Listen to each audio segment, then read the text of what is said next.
Donc on a le plaisir de vous faire un retour sur le nouveau référentiel aujourd'hui, de TPN, hein, TPN Trusted Partner Network, et on va voir tout ça ensemble. Alors qui sommes-nous très rapidement pour nous présenter? On est une PME, on a l'habitude d'accompagner, les TPE, les PME, avec un sens, poussé du pragmatisme, hein. C'est-à-dire on fait ce qui doit être fait, on fait ce qui est efficace, hein, et on est à votre écoute, pour avancer. Alors bien sûr, on ne travaille pas que, dans le milieu artistique, hein. On est un cabinet de cybersécurité, un cabinet de conseil, où on fait, tout un tas de prestations. On va de l'audit, à l'accompagnement, par des, prestations de RSSI délégués, donc responsable de la sécurité du système d'information. Heu et comme on sait que ce sont des fonctions qui coûtent très cher aujourd'hui, si vous voulez embaucher un RSSI, bah, ça vous permet de le prendre en temps partagé, en fonction de vos besoins. Heu, Mon parcours, bon, ça fait 25 ans que je travaille, et que je fais, de l'informatique et de la sécurité informatique.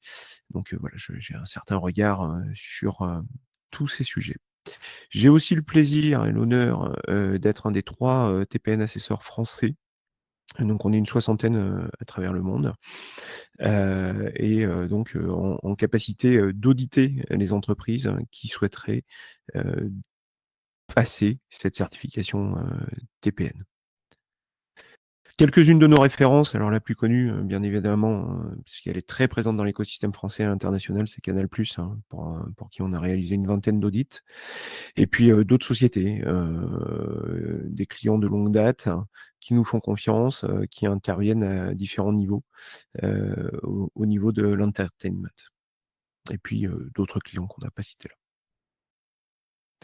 Alors TPN, voilà, rentrons dans le cœur du sujet. Qu'est-ce que c'est, le TPN? Alors pourquoi TPN a été créé? D'abord, TPN a été créé pour renforcer la sécurité des contenus à travers la chaîne de sous-traitance.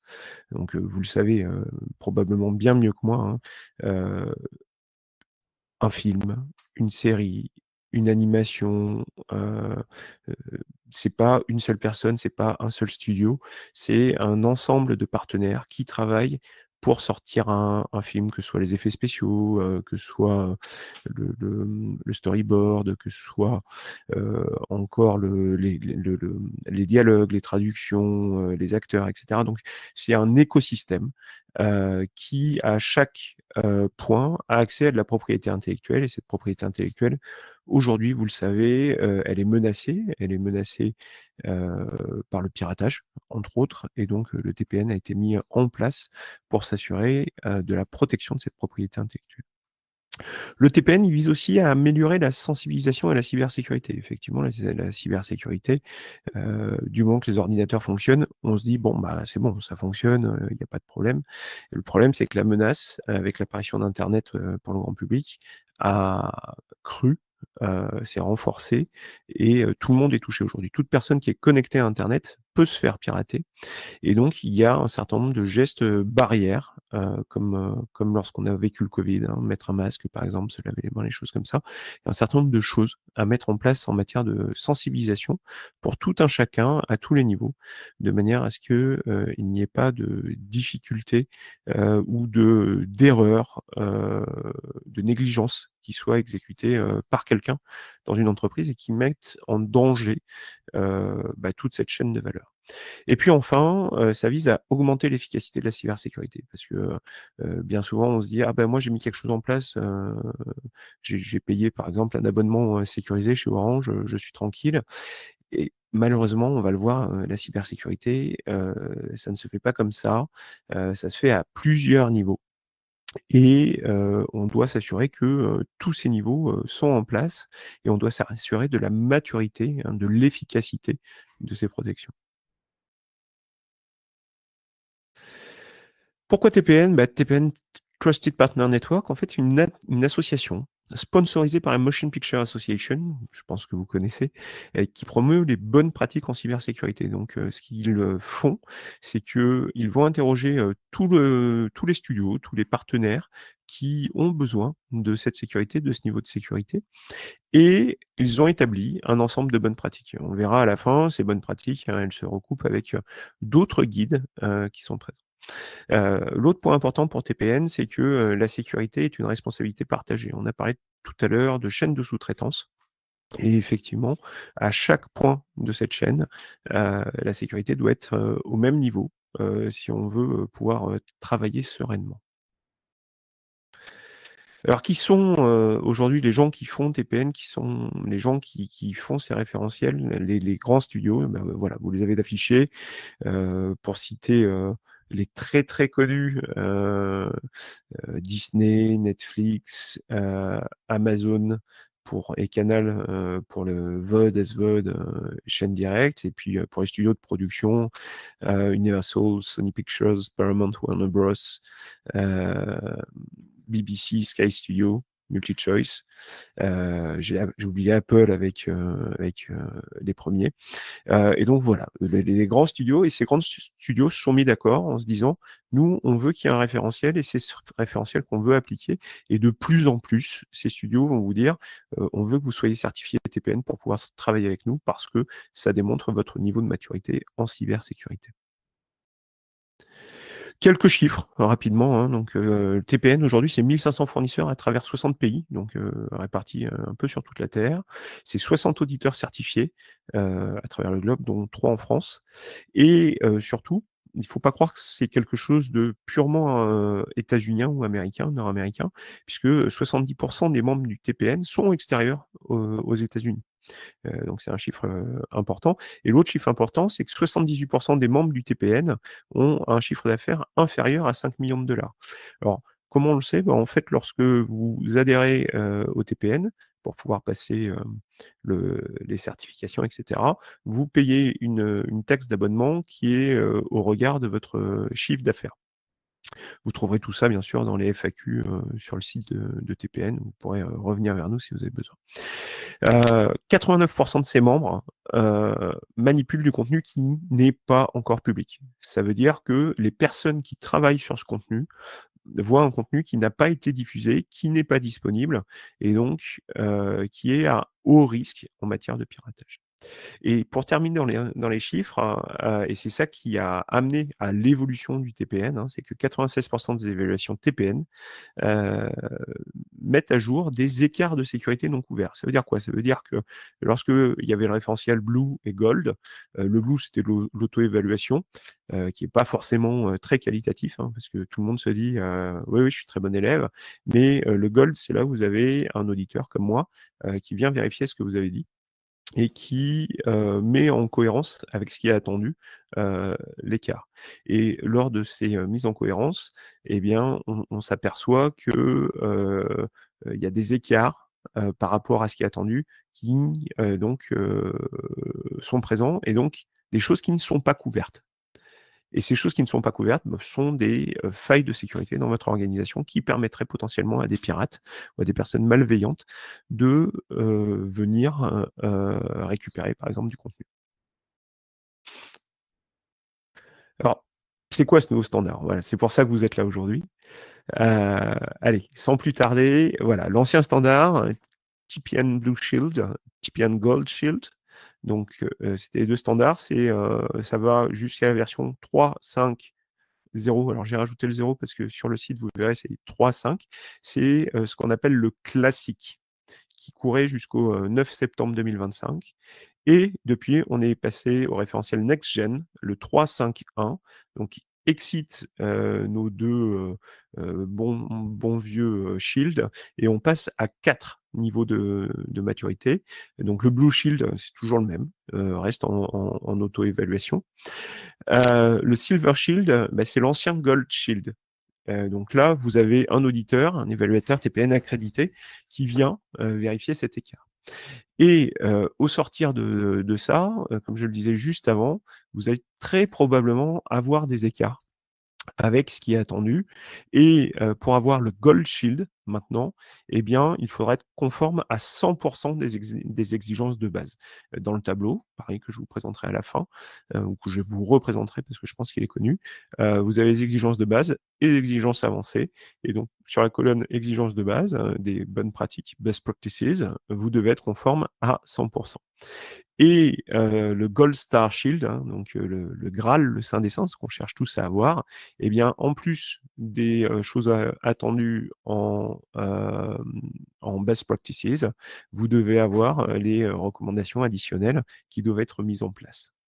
Donc voilà, c'est ça ce nouveau standard. On passe à 4 shields, 4 boucliers, et vous avez différents niveaux de maturité avec bien sûr le Saint des Saints dans le Gold Star. Un alignement sur l'industrie. En fait, vous le verrez également dans la matrice, hein, vous avez plusieurs référentiels qui sont évoqués. Par exemple, NIST pour les États-Unis, ISO 27001, 27002 pour le reste du monde. Et on vous demande en fait de mettre en place un cycle d'amélioration continue, hein. C'est ça que reflètent ces boucliers. C'est je dis ce que je fais ce que je dis, je le vérifie et je l'améliore. Donc plan, do, check, act dans la littérature, on appelle ça souvent la route d'Hamming. Donc la première phase, je planifie, je prépare ce que je fais. Deuxième phase, je le développe, je le réalise, je le mets en œuvre. En troisième phase, je le contrôle, je le fais contrôler de manière à ne pas être jugé partie. Et en quatrième phase, bah, j'agis, je réagis, j'ajuste par rapport au contrôle qui s'est passé. Donc c'est un cycle d'amélioration continue. Et pour rappel, la certification est valable 2 ans, hein. Et alors, comment ça va se passer? Donc, vous avez un site qui s'appelle plus.ttpn.org, qui est le pendant du site public ttpn.org, qui est pour les gens affiliés à TPN. Et en fonction de vos badges, vous avez différents badges qui sont affichés. Donc, les anciens, c'était Blue et Gold, comme on l'a dit. Et puis maintenant, la nouvelle version. Donc, si vous avez simplement le bouclier bleu, eh bien, c'est que vous avez soumis votre questionnaire d'auto-évaluation. Le bleu et le silver, ça a été évalué. Le bleu, le silver, le gold, c'est que vous validez toutes les bonnes pratiques standards. Bleu, silver, gold et gold star, vous avez en plus les recommandations avancées qui sont mises en place. Et pour terminer, un dernier statut qui montre que votre questionnaire a expiré, mais par contre que vous avez atteint le Gold Star, donc vous n'avez pas fait l'audit depuis plus de 2 ans, mais en montrant votre niveau précédent. Donc ça, c'est ce qui sera affiché sur la plateforme. Alors maintenant, rentrons un tout petit peu plus dans ce qui est attendu. Heu, Vous avez 4 domaines de sécurité qui sont parcourus par le TPN: cybersécurité opérationnelle, organisation de la sécurité, sécurité physique et cybersécurité technique. Donc là, on voit bien que la cybersécurité, c'est pas simplement j'ai un pare-feu ou j'ai un VPN ou j'ai un NAS avec des mises à jour. Non, c'est un ensemble de points. Je vous ai mis des couleurs un peu différenciées parce que ensuite vous avez les thèmes abordés dans chacun de ces domaines, hein. Donc opérationnel, organisationnel, physique et technique. Donc en jaune, les sujets ou les thèmes abordés, c'est la gestion des données, heu, c'est la logistique, c'est les politiques et les procédures. Vous voyez, le thème est un petit peu bariolé parce que politique et procédure, on va le retrouver dans 3 thèmes. Dans l'organisation, vous avez IA et machine learning, la réponse aux incidents, la sécurité des personnes, que j'ai appelé sécurité des ressources humaines, et la gestion du risque. Dans la sécurité physique, vous avez le contrôle d'accès physique, la supervision et la sécurité des personnes. Et dans le technique, vous avez la sécurité des applications. On retrouve encore l'IA et du machine learning, de la cryptographie, avec une petite faute dans le slide.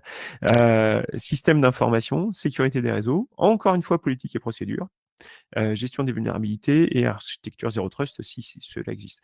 Pourquoi on retrouve politique et procédure à chaque moment? C'est tout simplement parce que si vous reprenez la roue que je vous ai présentée pardon, juste avant, c'est je dis ce que je fais ce que je dis. Donc pour dire ce que vous faites, vous l'écrivez dans des politiques qui sont déclinées dans des procédures, hein, qui vont expliquer comment on met en place votre politique, et ensuite vous le mettez en place techniquement. Et c'est pour ça que le thème politique et procédure se retrouve dans 3 des 4 thèmes, et dans d'autres référentiels, il se retrouverait dans les 4 thèmes sur ISO 27001, par exemple. Alors, quels sont les changements? Donc, là, je vous ai pris le changelog, je vous l'ai fait en 2 parties. Je vous ai fait ce qui me paraissait important comme nouveauté dans le 5.3.1. Après, ce qui me paraît moins important, c'est pas que ce soit pas important, mais ça amène moins de choses pour vous. D'abord, il y a le thème sécurité des applications qui a été ajouté au domaine de sécurité technique, hem, qui va amener toutes les questions de développement sécurisé, hein, ce qu'on appelle dans le métier le SDLC, Secure Development Life Cycle, cycle de vie développement sécurisé. Donc, comment vous assurez que tout ce qui est créé est sécurisé. L'ajout de la colonne application au document Best Practices qui permet de faire un tri complémentaire. L'ajout de 4 contrôles de sécurité sur les applications, donc la gestion des erreurs et la journalisation. Ça, c'est 2 contrôles de sécurité. Donc, ce sont tout ce qui sont les journaux d'événements, toutes les tâches que vous faites et qui sont mises en commun. La gestion des sessions, donc qui se log, qui se délogue, l'hébergement et les tests de sécurité, donc où vous mettez les choses et comment vous auditez tout ça. La modification, alors après, ce sont des modifications sur des points très précis. Donc, ils ont transformé élimination en destruction. La division des contrôles autorisation et authentification. L'authentification, c'est le fait que on valide que vous dites on valide le fait que vous êtes bien qui vous dites, pardon. Donc le login, le mot de passe, par exemple, quand vous mettez le mot de passe, la vérification du mot de passe vous permet d'authentifier votre identification. Et l'autorisation, ce sont les droits que vous accordez à chaque personne authentifiée, hein, les droits, les rôles. Dans le jargon, toujours, on appelle ça AA, hein, authentification, autorisation, accounting, pour être sûr que tout soit bien fait. Donc là, on le voit, le TPN évolue vers encore plus de standardisation. La modification de code à référentiel de code, hein, de manière à ce que ce soit pas simplement les développements, mais tout l'ensemble de développement. La modification de connexion point à point pour parler en termes de réseau de choses très précises. Modification de réseau de production à contenu et réseau de production. Là encore, vous voyez, on revient au cœur du référentiel, hein, avec le contenu. On veut que le contenu soit protégé et pas simplement que l'infrastructure soit protégée. Et puis, l'ajout de la gestion des clés, là, c'est pareil, on revient vers d'autres référentiels, hein, que ce soit le NIST ou ISO 27002, puisque la gestion des clés donc de chiffrement, tout ce qui va être vos certificats TLS que vous utilisez pour le HTTPS, par exemple, que vous utilisez pour vos VPN, eh bien tout ça doit être correctement géré. Bon, d'autres changements, hein, mise à jour de la base de référence pour la portée des applications, extension et ajout de points spécifiques de sécurité des applications, suppression des politiques des titres de contrôle Zero Trust, suppression de la colonne ISO 27002-2013. Alors, c'est pas un grand changement. Pourquoi? Parce que ISO 27002-2022 est là depuis 2022, hein, donc ça fait 3 ans. Donc simplement, ils ont supprimé la référence à 2013 en se disant, bah, après 3 ans, c'est bon, ISO 27002 est appliqué. C'est pour ça que ça disparaît. Diverses mises à jour de formulation pour que ce soit un peu plus clair et de nouvelles définitions. Donc, vous le savez peut-être, sur le portail TPN pour les adhérents, vous avez un dictionnaire avec tous les termes, ce qui vous permet d'être sûr qu'on appelle un chat un chat. Pour terminer sur cette partie, je vous ai pris le fameux référentiel, hein, donc c'est une matrice que vous pourrez trouver sur le site, vous le voyez en bas de l'écran, l'adresse où vous pouvez le télécharger. Donc c'est une matrice Excel avec les bonnes pratiques. Donc vous avez sur la première colonne l'identifiant, hein, le numéro de contrôle, le domaine. Donc, je vous ai parlé tout à l'heure de la sécurité organisationnelle, par exemple, sécurité opérationnelle, sécurité technique. Voilà, c'est là où on retrouve les domaines. Ensuite, les sujets abordés. Donc ici, on a politique et procédure et gestion du risque. Et puis, le titre propre à la question. Ensuite, vous avez la bonne pratique. Donc, par exemple, pour la première ligne, établir un SMSI, donc système de management de la sécurité de l'information, et une politique de sécurité, et établir un framework que vous pouvez contrôler, mettre en place une gouvernance, une gestion des risques, et puis gérer les changements. Voilà. Donc ça, c'est ce qui est attendu en bonne pratique. Et puis dans les recommandations additionnelles, eh bien, vous appuyez sur un framework existant, tel que 27001, NIST 853, SANS, etc. Et établir des rôles avec des gens nommés et préparer l'organisation d'un diagramme. Et donc, par exemple, cette recommandation, elle se fait pour le site, si vous êtes uniquement en cloud ou en application. Et après, vous avez les référentiels. Donc, voilà comment est construite la matrice. La matrice, elle est assez longue, hein, puisqu'il y a pas loin de 90 points. Et donc, pour obtenir un certificat, ne serait-ce que Silver, il faut répondre à tous les points qui vous concernent. Et pour obtenir un Gold Star, eh bien, vous avez compris, il faut que ces points soient en maturité. Voilà, alors ça, c'était la présentation du référentiel. Et vous allez peut-être avoir des questions.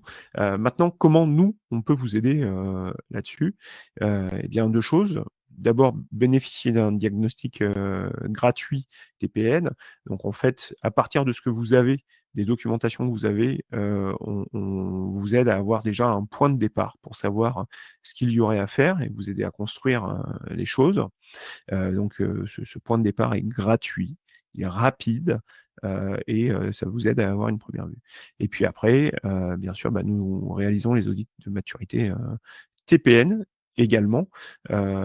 Donc, en dehors de l'évaluation que moi je peux faire en tant que TPN assessor, hein, c'est-à-dire l'audit pour que vous ayez votre petit macaron dans la plateforme, on sait également vous accompagner par ailleurs, de manière à ce que vous puissiez mettre en place ça au fur et à mesure, parce que ça demande quand même pas mal de compétences sur ce sujet précis.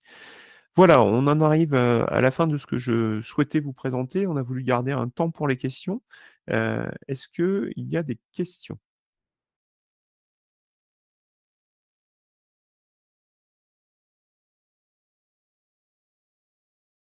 Ou est-ce que tout a été clair? Alors, pour le moment, pas de questions dans le chat. Je pense que ça a été clair. On va laisser quelques minutes si jamais certains ont des questions qui arrivent.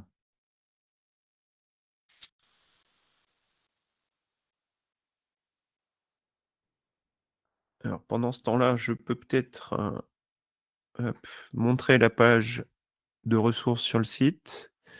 Donc voilà, hein, vous allez sur ttpn.org, link ressources, et tout en haut de la page, vous avez le nouveau référentiel 5.3.1 que vous pouvez télécharger. Pour l'instant, il est uniquement en anglais. Les traductions sont en cours, hein, puisqu'il est apparu au mois de septembre, et vous avez une version précédente disponible. Et vous avez également quelques quick start sur TPN, par exemple, si vous n'êtes pas encore certifié, eh bien voilà, vous avez le quick start de comment devenir service provider, donc fournisseur de services, avec les validations.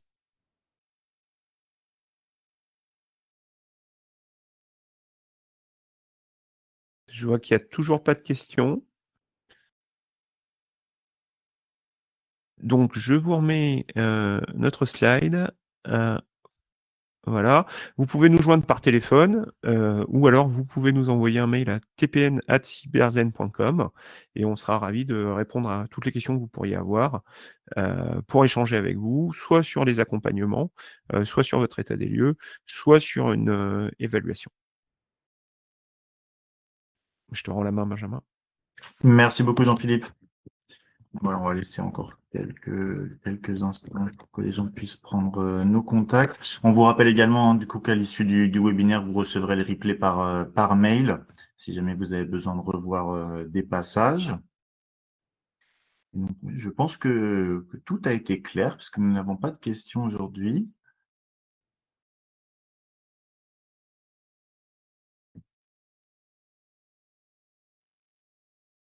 On est resté dans le temps imparti.